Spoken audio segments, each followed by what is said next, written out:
July 31st, 1944.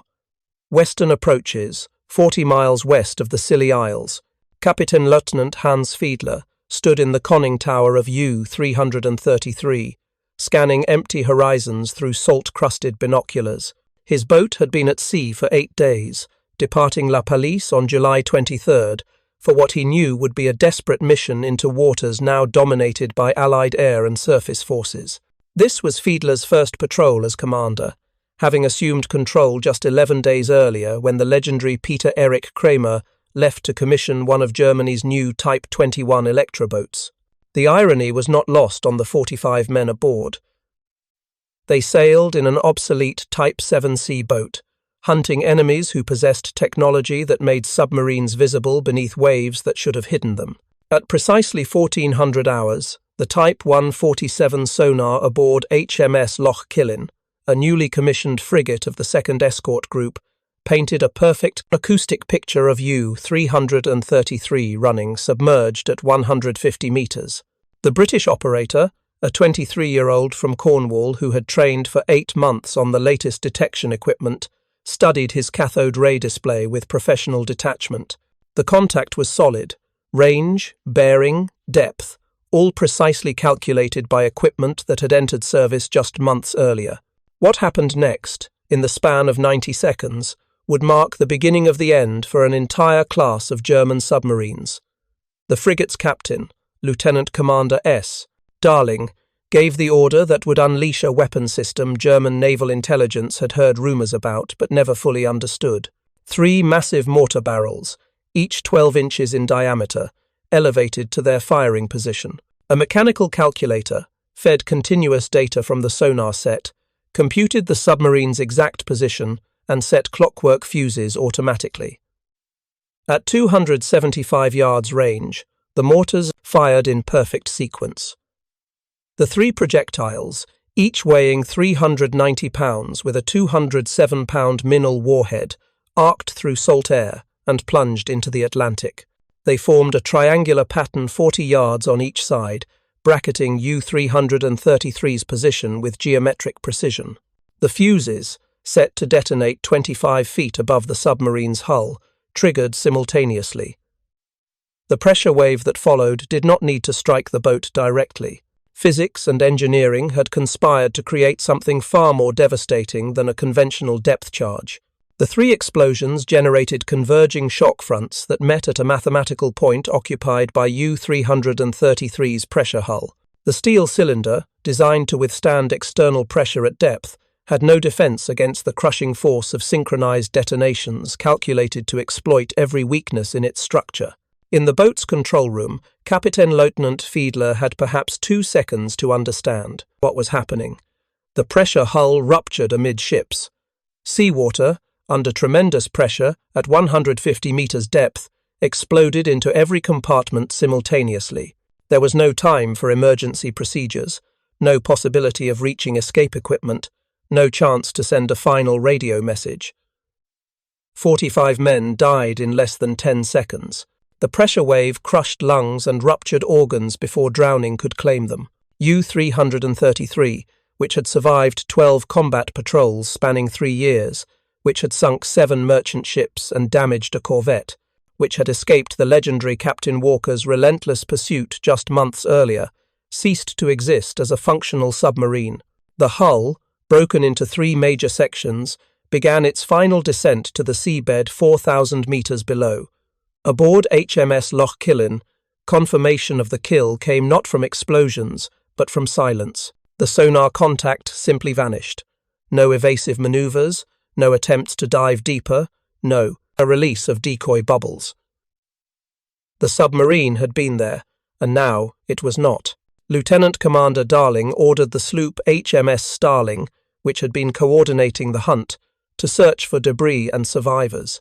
They found oil slicks, wooden fragments, and personal effects rising to the surface. No survivors. What neither the British crew nor their dead enemies yet fully understood was that this single engagement had demonstrated the effectiveness of a weapon that would rewrite the mathematics of anti-submarine warfare.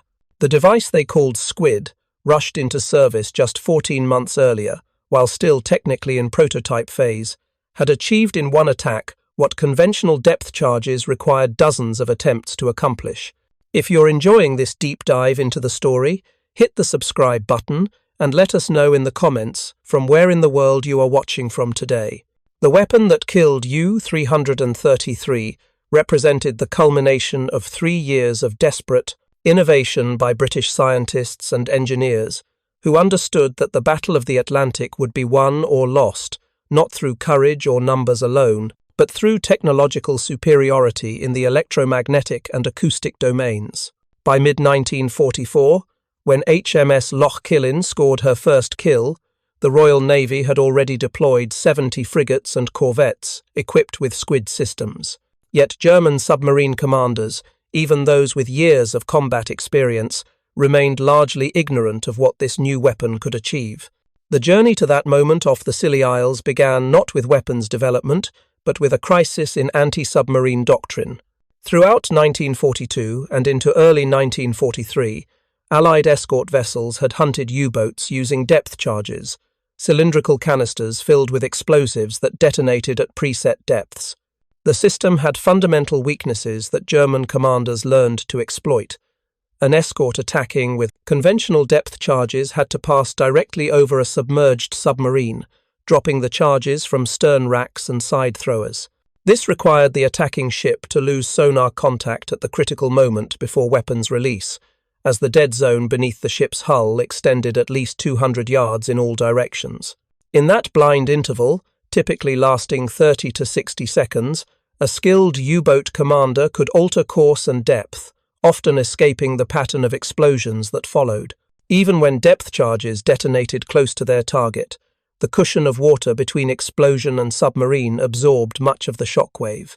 To achieve a kill, charges needed to explode within about 20 feet of the target, a difficult proposition when the attacking ship had lost contact and the submarine was maneuvering evasively. The statistics told a grim story. Out of 5,174 depth charge attacks mounted by British forces during the entire war, only 85.5 would be credited with submarine kills, a ratio of 60.5 attacks for every success. German submarine crews, while terrified of depth charge attacks, understood that survival was probable if they maintained disciplined, evasive procedures. The first attempt to solve this problem had been Hedgehog, a forward-throwing spigot mortar that fired 24 small projectiles in a circular pattern ahead of the attacking ship. Introduced in 1942, Hedgehog allowed escorts to maintain sonar contact throughout the attack, a revolutionary advantage.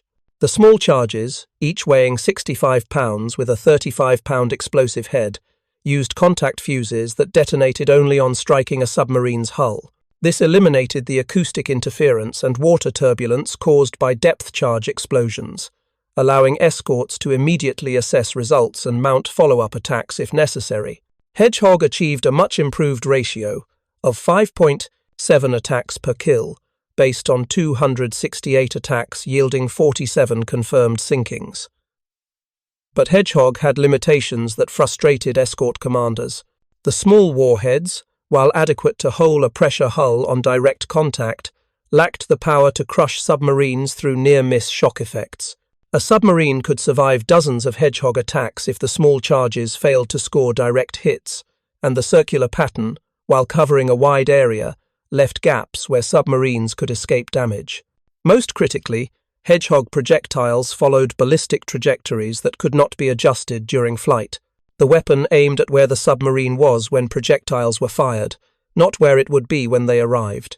In late 1942, as U-boat losses mounted but remained sustainable from Germany's perspective, a small team within the Admiralty's Directorate of Miscellaneous Weapons Development began designing Hedgehog's successor. This organization, nicknamed the Wheezers and Dodgers by naval personnel for its collection of unconventional engineering minds, had already produced Hedgehog and numerous other improvised weapons. Their mandate was simple: create systems that could be designed, tested, and deployed in months rather than years, sacrificing elegance for effectiveness. The team that conceived Squid understood that incremental improvements to existing systems would not suffice. Allied shipping losses, while declining from their 1942 peak, remained dangerously high.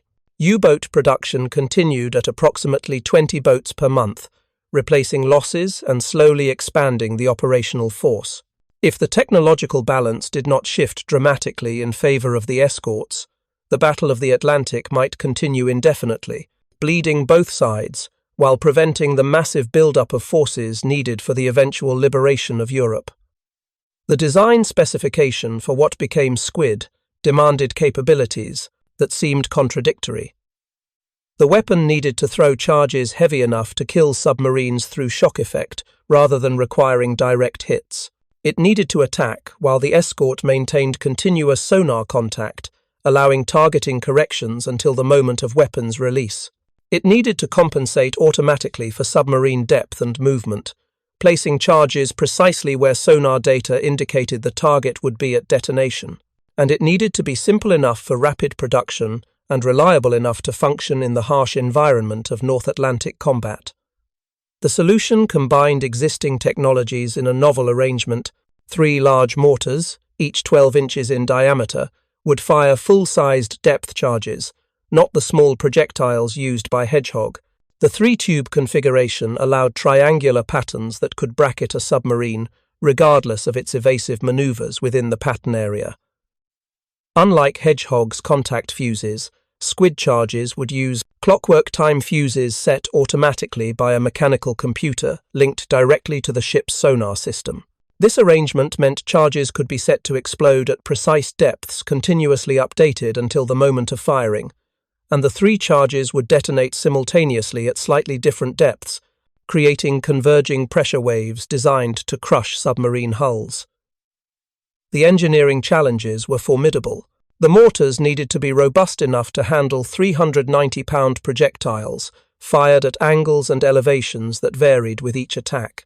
The mechanical computer linking sonar data to fuse settings needed to be accurate, fast, and reliable, despite constant ship motion in heavy seas. The entire system needed to be operated by ordinary seamen with minimal specialized training, as the expanding escort fleet could not rely on small numbers of expert technicians. Development proceeded at emergency pace throughout late 1942 and into early 1943. Normal testing protocols were abbreviated or eliminated entirely. The weapon went from drawing board to sea trials in less than 6 months, a development timeline that would have been impossible in peacetime. In May 1943, HMS Ambuscade, a destroyer serving as test platform, received the first operational Squid installation. The system was still technically in prototype phase, subject to modifications as operational experience revealed weaknesses.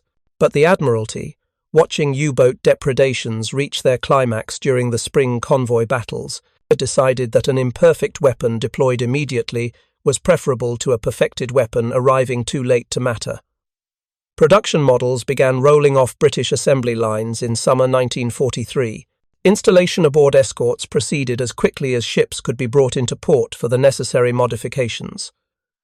By autumn 1943, approximately 20 escorts carried Squid systems. By spring 1944, that number had grown to nearly 50, and by summer 1944, when HMS Loch Killin departed on the patrol that would encounter U-333, 70 Royal Navy escorts carried the weapon that would achieve a kill ratio nearly 20 times better than conventional depth charges. The men who served aboard these escorts understood they possessed a technological advantage, but most could not articulate exactly why Squid worked so much better than the weapons it replaced.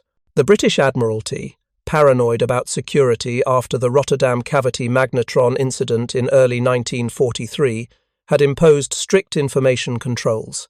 Escort crews knew how to operate Squid, but not the physics and mathematics that made it lethal.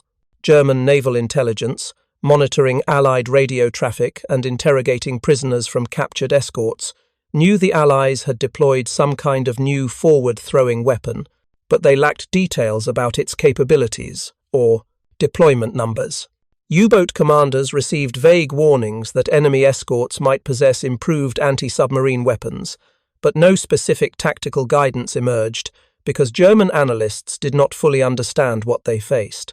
This intelligence failure would prove catastrophic. Throughout late 1943 and into 1944, U-boats continued operating using tactics developed against conventional depth charges and hedgehog. They dove deep when detected, relying on the ocean's acoustic properties to confuse sonar operators. They executed evasive maneuvers at the moment of attack, hoping to move out of the predicted impact area before depth charges detonated. They released chemical decoys that created false sonar returns, attempting to draw attacks away from their actual position. Against Squid-equipped escorts, none of these measures provided reliable protection. The weapon's automatic depth-setting capability meant submarines could not hide by diving deeper. The continuous sonar contact maintained throughout the attack meant evasive maneuvers were tracked and compensated for. The triangular pattern, 40 yards on each side, was large enough that submarines could not escape it in the few seconds between weapons firing and detonation, and the synchronized detonations at multiple depths created pressure wave convergence patterns that German engineers had not anticipated or designed hull structures to resist.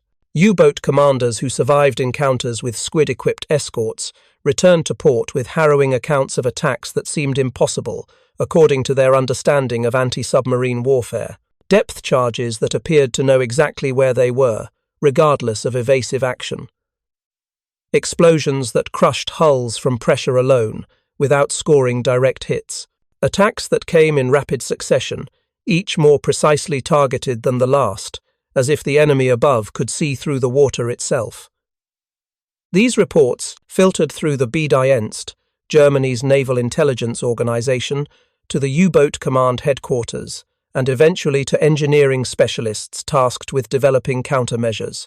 But by the time German analysts began to understand what they faced, in late summer and autumn 1944, the technological gap had become unbridgeable within the war's remaining timeframe. The weapon that sank U-333 on July 31, 1944, represented not just a tactical advantage, but a fundamental shift in the technological balance of underwater warfare. The mathematics were unforgiving.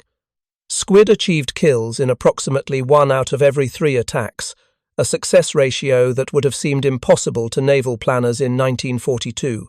This represented not incremental improvement but revolutionary effectiveness. To understand why this mattered, consider the operational reality facing both sides in summer 1944. Germany still commissioned new U-boats at a rate sufficient to replace losses and maintain operational strength. Training schools still produced commanders and crews, though quality had declined as experienced veterans died faster than they could pass knowledge to replacements. The submarine force, while battered, remained a strategic threat that tied down enormous Allied resources in convoy escort duties. But the introduction of Squid-equipped escorts changed the fundamental equation. An escort group that previously required multiple depth charge attacks spanning hours to achieve questionable results could now prosecute contacts to conclusion in minutes. The psychological impact on U-boat crews who survived these encounters was profound and immediate. Kapitän Peter Erich Kremer, who had commanded U-333 through 11 successful patrols before departing to commission U-2513, later described in his memoir the increasing fatalism that infected crews during 1944. The entries in his private journal, recovered after the war, documented the transformation.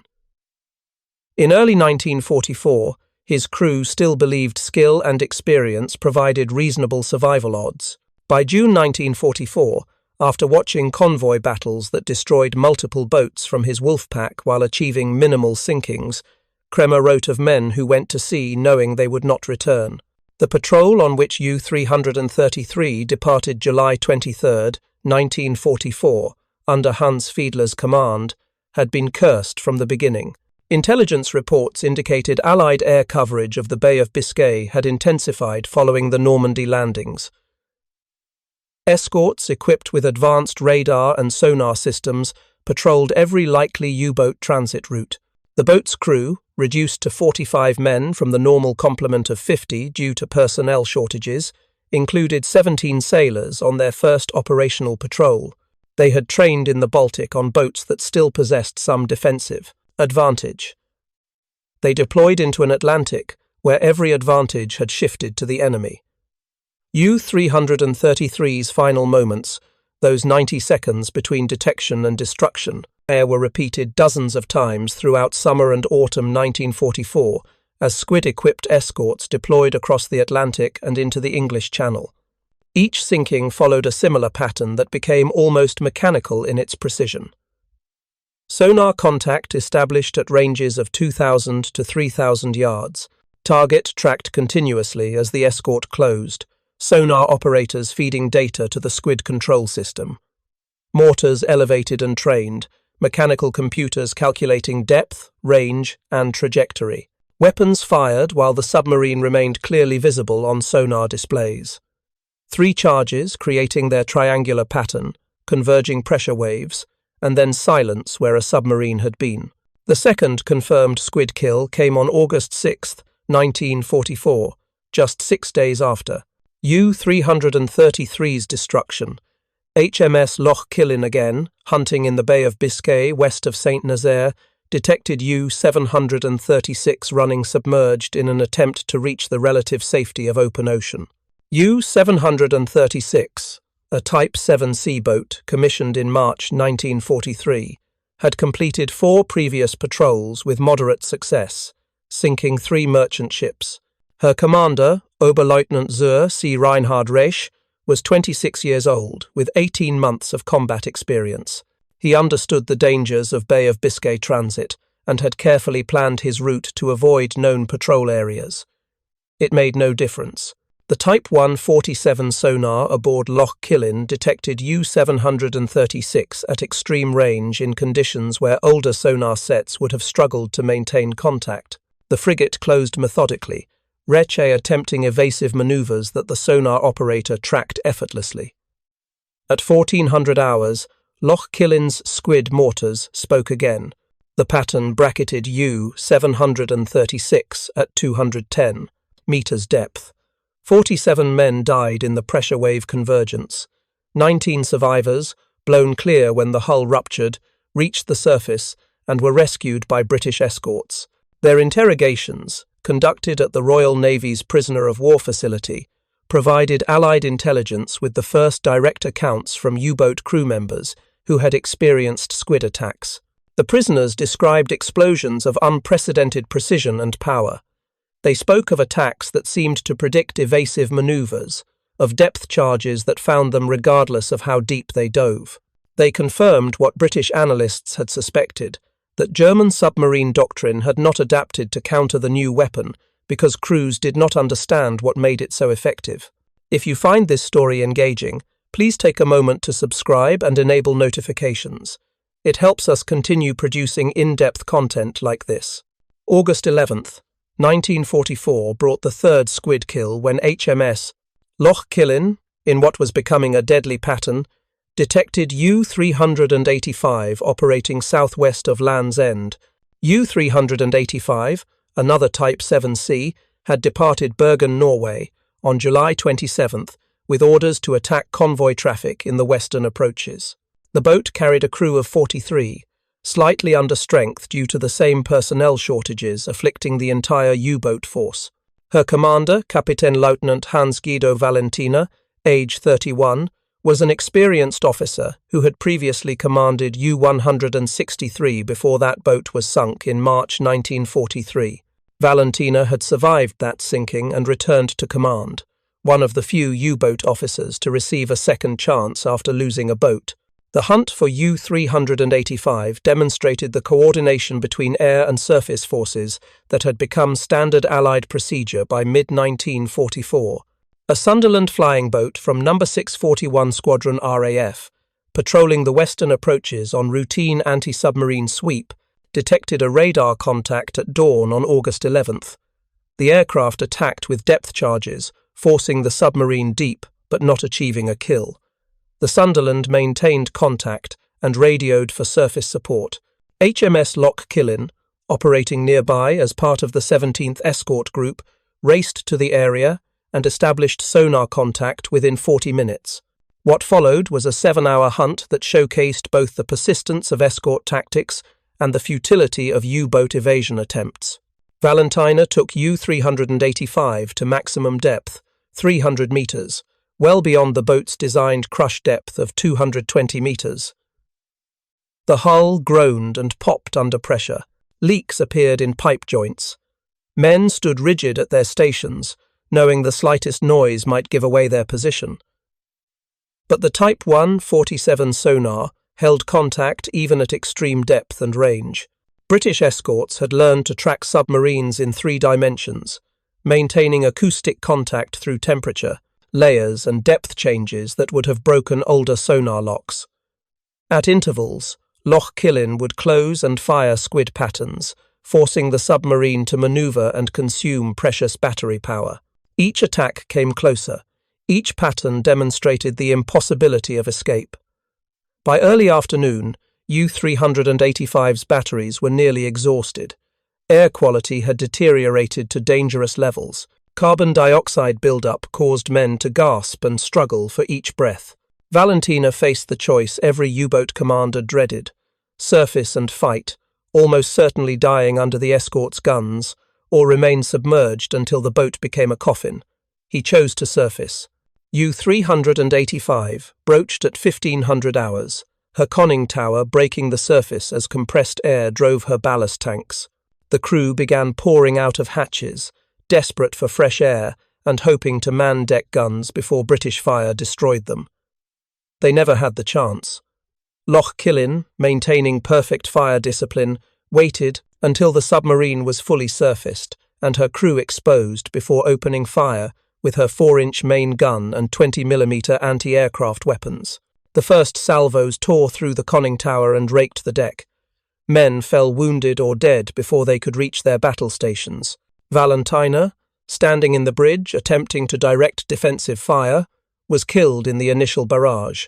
Within 5 minutes, the submarine's deck gun had been destroyed, her hull holed in multiple places, and her crew forced to abandon ship. 42 men went into the water. One had died during the depth charge attacks. British escorts recovered all 42 survivors, who became prisoners of war. U-385 sank by the stern 30 minutes after surfacing, taking with her the last hope of her crew that skill or courage could overcome Allied technological superiority. These 3 kills in August 1944 established a pattern that would repeat with mechanical regularity through autumn and into 1945. Squid-equipped escorts, operating individually or in hunter-killer groups, achieved kill ratios that made U-boat operations in their patrol areas essentially suicidal. The weapon's effectiveness derived from the integration of 3 mature technologies: advanced sonar that could track targets in 3 dimensions, mechanical computing that could translate sonar data into precise firing solutions, and a head-throwing mortars powerful enough to kill through shock effect rather than requiring direct hits. German countermeasures, developed in response to earlier Allied anti-submarine weapons, proved useless against this combination. Bold acoustic decoys, which created false sonar returns by releasing clouds of metallic strips and chemicals, could fool sonar operators for only seconds before the genuine submarine contact became obvious. Pillenwerfer bubble decoys, which generated temporary acoustic interference, created distortions that experienced operators learned to distinguish from actual submarine echoes. Diving to extreme depths, which had previously allowed submarines to hide beneath temperature layers where sonar beams bent away from targets, no longer provided safety, because Type 147 sonar could track contacts through thermoclines that defeated earlier systems. Evasive maneuvers at high speed, which consumed battery power but sometimes allowed submarines to break sonar lock, were countered by the continuous tracking capability that updated firing solutions until the moment weapons were released. The final squid pattern would arrive at the submarine's actual position, not where it had been when initially detected. German naval engineers, examining reports from surviving crews and intelligence gathered from various sources, attempted to develop tactical recommendations that might improve survival rates. The resulting directives, distributed to U-boat flotillas in late 1944, acknowledged the severity of the threat while offering few practical solutions. Boats were advised to remain submerged as much as possible, minimizing time spent on the surface, even for battery charging and ventilation. This guidance ignored the reality that submerged boats running on electric motors could be detected as easily as surfaced boats, and that prolonged submersion without snorkeling exhausted batteries and air supplies. Commanders were instructed to execute immediate crash dives to maximum depth at first indication of enemy detection, theoretically placing the boat beyond the effective range of some Allied weapons. But Squid could engage targets at depths up to 900 feet, far deeper than any Type 7 or Type 9 U-boat could safely operate. The technical specifications of the weapon system itself, while partially known to German intelligence through prisoner interrogations and signals intercepts, did not translate into effective countermeasures. Knowing that Allied escorts could fire 390-pound charges to ranges of 275 yards, while maintaining sonar contact provided no obvious defensive response. The physics and geometry were unforgiving. A submarine detected within sonar range, which for advanced Allied systems extended to several thousand yards, could not escape before an escort closed to weapons range. Once within Squid range, the submarine could not evade the triangular pattern fast enough to avoid the convergent pressure waves. The weapon's automated fire control meant human reaction time no longer limited accuracy. The mechanical computers linking sonar to mortars operated faster and more precisely than any manual gun crew. September and October 1944 saw Squid kills accelerate as more escorts received the system and crew proficiency improved. HMS Loch Killin scored her first kill on September 1st, sinking 247 inches the English Channel. HMS Portchester Castle destroyed U-484 on September 9th in the western approaches. HMS Mermaid sank U-1006 on October 16th in the North Sea. Each sinking followed the pattern established with U-333, detection, tracking, precise attack, and sudden silence where a submarine had been. The cumulative toll began appearing in German naval records that documented not just losses but patterns of loss. Between July and December 1944, 54 U-boats were destroyed by British escorts in circumstances suggesting advanced anti-submarine weapons. Not all these sinkings involved Squid. Conventional depth charges and Hedgehog still accounted for many kills, but the proportion attributable to the newer weapon climbed steadily as deployment expanded. More significant than raw numbers was the kill-to-attack ratio that emerged from Allied operational analyses. A post-war study conducted by the Royal Navy's Anti-Submarine Warfare Division examined all documented Squid attacks during the final 18 months of the war. Of 50 attacks where results could be confirmed, 17 produced submarine kills, a ratio of 2.9 attacks per kill. This represented effectiveness 9 times greater than conventional depth charges, measured by post-war trials, and twice as effective as Hedgehog in operational service. The statistical gap became even more striking when analyzing what naval analysts termed time to kill, the period between initial detection and submarine destruction. Conventional depth charge attacks typically required multiple runs, spanning 30 minutes to several hours, assuming the submarine could not escape entirely. Hedgehog attacks often achieved quicker kills when hits were scored, but required multiple attacks to achieve sufficient hit probability. Squid attacks averaged less than 5 minutes from first firing to confirmed kill, when the submarine was destroyed, or 15 to 20 minutes, when multiple attacks were needed to exhaust a submarine's evasive capability before the killing pattern landed. This efficiency mattered enormously in the operational environment of late 1944. Escorts protecting convoys could not afford to spend hours prosecuting individual submarine contacts while leaving other approaches to the convoy unguarded. Quick kills meant escorts could return to screening positions rapidly, maintaining the defensive perimeter that kept wolf-pack tactics from overwhelming convoy defenses. Hunter-killer groups, freed from prolonged pursuit of individual contacts, could maintain aggressive patrol patterns that interdicted U-boats before they reached attack positions. For U-boat crews, this efficiency translated into a terrifying reality. Once detected by a Squid-equipped escort, Survival required either extraordinary luck or immediate surfacing to surrender. Fighting from submerged positions, which had been viable against conventional escorts, became a death sentence. The few boats that escaped Squid attacks did so primarily because attacking escorts exhausted their ammunition loads before achieving kills, forcing them to break contact while the submarine limped away damaged. October 1944 brought another dimension to the Squid story, when HMS Loch Killin, operating off the Norwegian coast, engaged and sank 192 inches circumstances that demonstrated the weapon's effectiveness even in challenging operational conditions. The Norwegian coast, with its fjords, rocky shoals, and complex acoustic environment, had historically provided U-boats with defensive advantages. The rocky seabed created sonar clutter, temperature layers from Arctic currents meeting Gulf Stream water bent sound waves unpredictably. Narrow channels limited escort maneuverability. Yet even in this difficult environment, advanced sonar and Squid achieved results. U-992, commanded by Oberleutnant zur See Hans Falke, had been attempting to transit south from Narvik to Bergen when detected by an Allied patrol. The ensuing hunt lasted 3 hours as the submarine attempted to use coastal geography to break contact. Each time, Falke thought he had escaped into acoustic shadow zones created by underwater rock formations. The British sonar reacquired him. The Type 147 system, designed specifically to handle complex acoustic environments, distinguished between submarine echoes and returns from seabed features through signal processing techniques that had not existed in earlier equipment.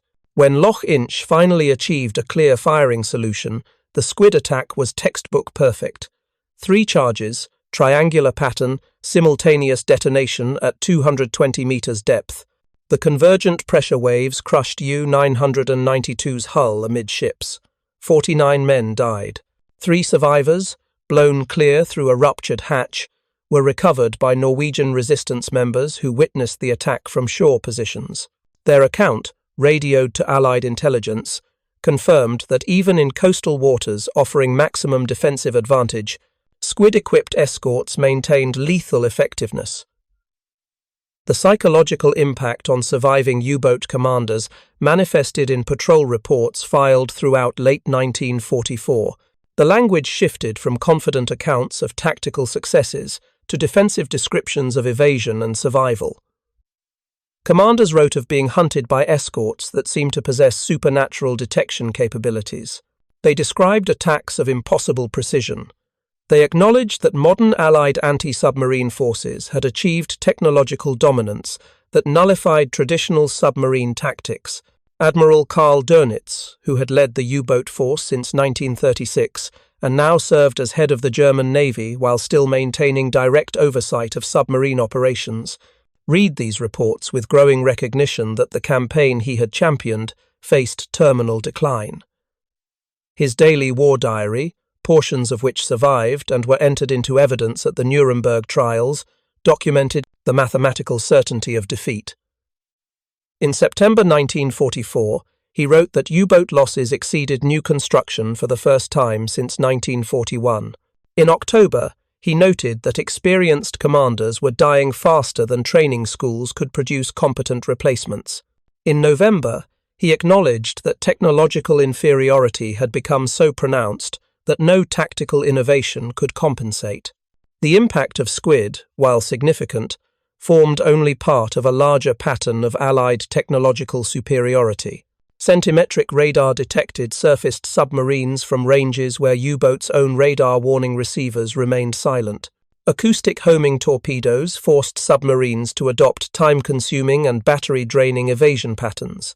Long-range patrol aircraft closed the mid-Atlantic air gap, eliminating the sanctuary where U-boats had previously operated beyond land-based aircraft range.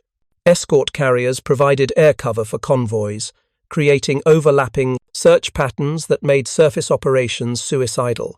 Within this constellation of Allied advantages, Squid represented the culmination, a weapon that could kill submarines with near certainty, once detection occurred, eliminating the final hope that skillful evasion might permit escape. November and December 1944 saw Squid deployments reach their operational peak. 70 escorts carried the system, distributed across all major convoy routes and patrol areas. Training programs had produced hundreds of operators proficient in the weapon's employment. Maintenance procedures had been refined to ensure high availability rates. The mechanical computers linking sonar to weapons functioned reliably even in the harsh North Atlantic environment. Everything that Allied anti-submarine forces had learned through 4 years of brutal warfare had been incorporated into a weapons system and tactical doctrine that approached theoretical maximum effectiveness given available technology. German counter-efforts, by contrast, struggled with resource constraints and conceptual limitations that prevented meaningful response. The Type 21 Electroboat, designed to restore submarine technological parity through revolutionary underwater performance, remained in development hell throughout late 1944. Quality control problems plagued rushed production. Training accidents killed experienced crews testing the unfamiliar boats. Most critically, even when Type 21s reached operational status in early 1945, they remained vulnerable to sonar detection and squid attack. Enhanced underwater speed and improved battery endurance could not overcome the fundamental vulnerability. Once detected, submarines could be killed by weapons that fired while escorts maintained continuous sonar contact.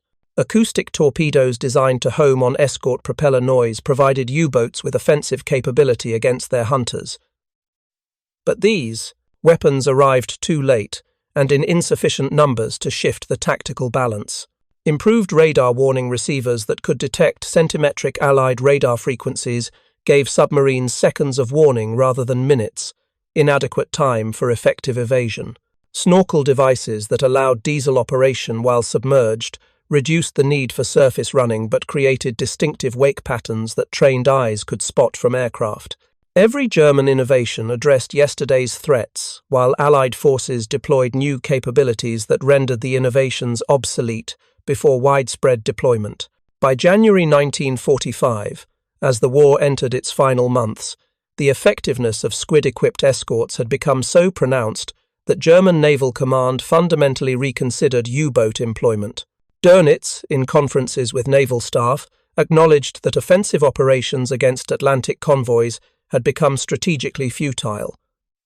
Submarines could no longer sink. Merchantmen faster than Allied shipyards replaced them. The exchange ratio, once heavily favouring Germany, had inverted catastrophically. In 1942, each U-boat had sunk on average 8 to 10 merchant ships before being destroyed. By 1945, the average had fallen below 1 ship sunk per boat lost. The mathematics were simple and brutal.